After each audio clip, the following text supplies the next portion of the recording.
वक्फ संशोधन विधेयक पर जेपीसी की रिपोर्ट आज संसद में पेश की जाएगी, जिसको लेकर हंगामे के आसार जताए जा रहे हैं और देखना होगा कि आज क्या कुछ संसद में होता है। और इसी पर खास बातचीत के लिए मेरे सहयोगी मृगांक प्रभाकर मेरे साथ जुड़ चुके हैं। सीधा उनका रुख करते हैं। मृगांक, आज संसद में जेपीसी की रिपोर्ट पेश की जाएगी और इसको लेकर हंगामे पहले ही शुरू हो चुके हैं, हंगामे के आसार जताए भी जा रहे हैं। तो क्या लगता है, क्या कुछ होगा, क्या कुछ बातें निकलकर सामने आएंगी? मृगांक,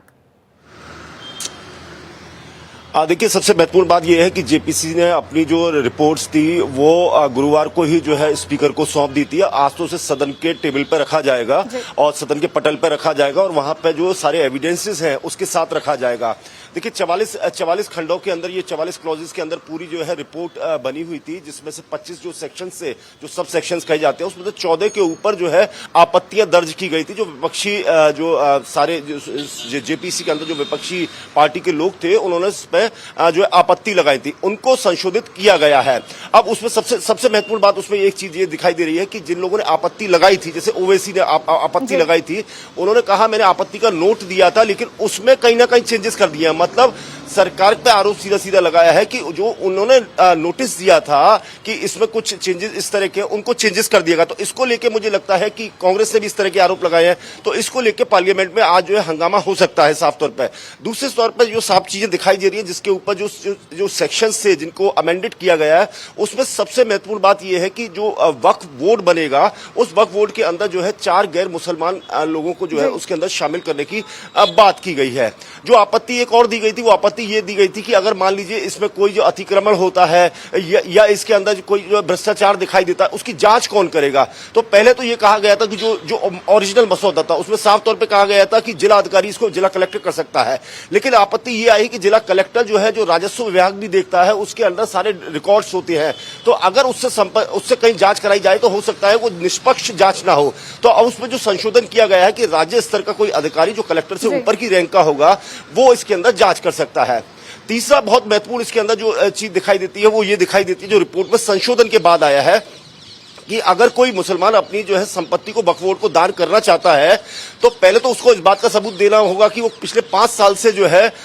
वो उसका इस्लाम का धर्म का जो है पालन कर रहा है, तभी वो अपनी संपत्ति दान दे सकता है। और उसमें भी एक क्लॉज ये लगाया गया कि वो संपत्ति अगर विवादित होगी तो शायद वो नहीं ली जाएगी। देखिए, सारी प्रक्रिया इस पूरे वक्फ बोर्ड के लिए इसलिए है और उसमें संशोधन इसलिए किया जा रहा है ताकि इसका डिजिटलीकरण किया सके, क्योंकि नई टेक्नोलॉजी आ गई है, सारे रिकॉर्ड्स को अब डिजिटल कर लिया गया। अगर आप किसी गांव से खसरा खतौनी भी निकलवाते हैं तो साफ तौर पे वो कहीं ना कहीं डिजिटल रिकॉर्ड उसका दिखाई देता है। कहीं ना कहीं लोगों को लगता है कि जो वक्फ बोर्ड के नाम पे जो संपत्तियां पूरे देश में जो फैली हुई है उसमें भ्रष्टाचार है बहुत ज्यादा। किस किस से दान लिया गया, कैसे कैसे दान लिया गया, किन लोगों ने अपने आप जबरदस्ती दान दिया या स्वेच्छा से दान दिया, तो इसको लेके पूरी जो है एक प्रक्रिया अपनाई जा रही है कि उसको कम किया जाए। जो मिसमैनेजमेंट इसके अंदर हो रहा है, जो प्रशासन चल रहा था, उसको मैनेज किया जाए। तो इसी को लेकर जो है सारी 1 साल से लगभग जो है इसके अंदर पूरा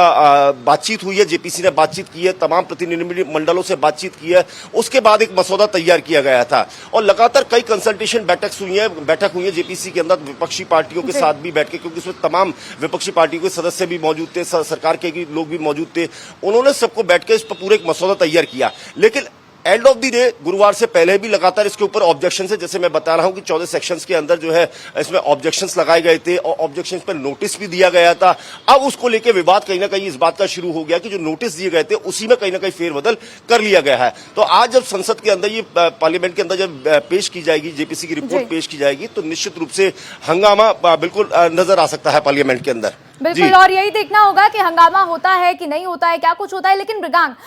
बदलाव प्रकृति का नियम है और इसमें गलत क्या है कि अगर कुछ नियम आपके हमें सही नहीं लग रहे हैं तो उनके अंदर एक समय के साथ बदलाव कर देना चाहिए। जैसे आपने कुछ अहम बिंदुओं पर बात की, तो उसमें एक अहम बिंदु महिलाओं से भी जुड़ा हुआ है। जो पुराने नियम है वो कहते हैं कि महिलाओं की जो उसमें भागीदारी है, वक्फ बोर्ड में जो महिला और बतौर सदस्य जो अन्य धर्म के लोग हैं, उन लोगों की एंट्री नहीं होगी। लेकिन अब जो नए कानून बनाने की बात हो रही है उसमें यह कहा जा रहा है कि वक्फ बोर्ड में 2 महिलाओं और अन्य धर्म के 2 सदस्यों को भी एंट्री मिलेगी। तो जहां जिस देश में बात होती है महिलाओं के आरक्षण की, महिलाओं को आगे बढ़ाने की, तो ऐसे में अगर महिलाओं की एंट्री इसमें हो जाती है तो इसमें क्या गलत है? मृगांक,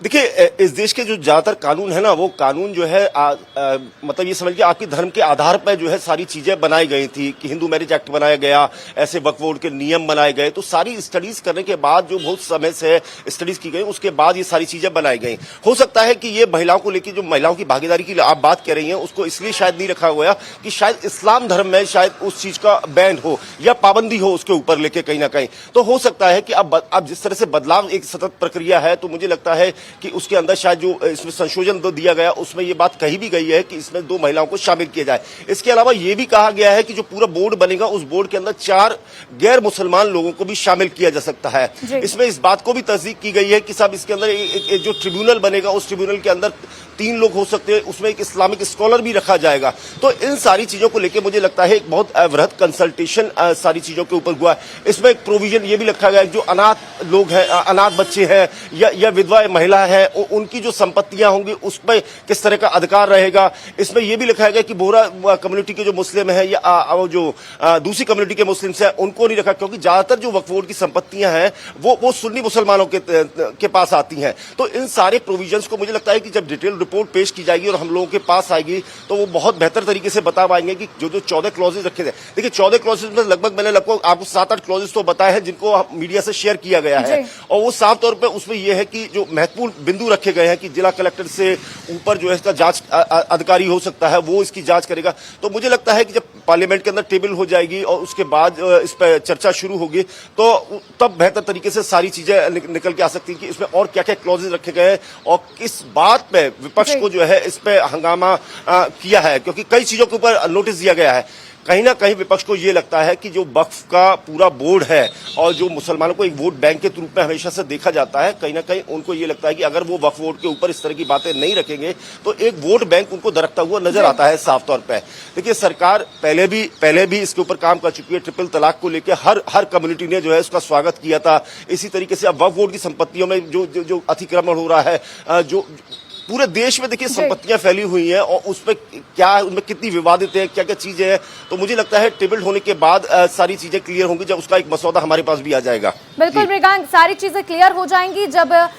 टेबल पे ये रिपोर्ट टेबल की जाएगी। लेकिन इसी के साथ मृगांक, बात हम चूंकि आप वोट बैंक की कर रहे थे, तो दिमाग में आया दिल्ली में चुनाव होने, और ऐसे में विपक्ष बार बार यही कह रहा है, जो विपक्ष के सांसद हैं जो कि जेपीसी की बैठक में मौजूद थे, वो कह रहे हैं चूंकि दिल्ली में विधानसभा चुनाव है, इसलिए भारतीय जनता पार्टी बार बार हम पर दबाव डाल रही थी और इसीलिए जल्दी से जल्द इसको आज जेपीसी की जो रिपोर्ट है उसको संसद में पेश किया जा रहा है। इन बातों में कितनी सच्चाई और इसका क्या कुछ असर दिल्ली चुनाव पर आप देख रहे हैं मृगांक? देखिए, मैं आपको एक छोटी सी बात बताता हूं। जो सवाल आपने पूछा है ना कि दिल्ली चुनाव के नजरिए ऐसा किया गया है, इस देश में एक राष्ट्रपति हुए थे और आपको याद होगा कि एक पंचायती राज बिल आया था, और आपको शायद ये भी याद होगा पंचायती राज बिल जो है शायद 1984 के अंदर संसद के अंदर लाया गया था और उसको राष्ट्रपति के पास अनुमोदन के लिए भेजा गया था। तो राष्ट्रपति ने अपनी पावर का इस्तेमाल करते हुए, शायद उन्हें नहीं लगा कि शायद वो मुफीद नहीं था उस समय, उन्होंने एबेंस में डाल दिया, और एबेंस में डालने के बाद वो ये समझ लीजिए 6-7 साल बाद, मतलब जो प्रक्रिया शुरू हुई वो 91 के अंदर वो जाके वो फाइनली उसे असेंट मिला राष्ट्रपति का। ऐसा नहीं है कि बिल के ऊपर कंसल्टेशन नहीं हुई, और ये ऐसा भी नहीं है कि जेपीसी के अंदर जो है विपक्षी पार्टी के लोग नहीं थे। ये बात तो जरूर है कि निश्चित रूप से जो जेपीसी बनी थी उसमें सरकार की तरफ से लोगों का बहुमत ज्यादा था, और लेकिन ऐसा भी नहीं है कि जो विपक्षी पार्टी के लोग थे वो उसमें शामिल नहीं थे। वृहद कंसल्टेशन किया गया है, तमाम जो प्रतिनिधि मंडल है उनसे मुलाकात की गई है, उनसे बातचीत की है, और एक एक क्लॉज के ऊपर जो है बातचीत की गई है। बिल्कुल, एक एक क्लॉज के ऊपर बातचीत की गई है मृगांक, और अब यही देखना है कि जब आज रिपोर्ट पेश होगी तो उसमें क्या क्या बातें निकलकर सामने आती हैं, विपक्ष का क्या कुछ रुख रहता है, क्या एक बार फिर से हंगामा होता है या फिर नहीं। मेरे साथ जानकारी साझा करने के लिए आपका शुक्रिया मृगांक। तो देखिए, अब आज रिपोर्ट पेश होगी और अब यही देखना है कि जब रिपोर्ट पेश होती है तो क्या क्या उसमें अहम बिंदुओं पर चर्चा होती है, क्या क्या बातें निकलकर सामने आती हैं।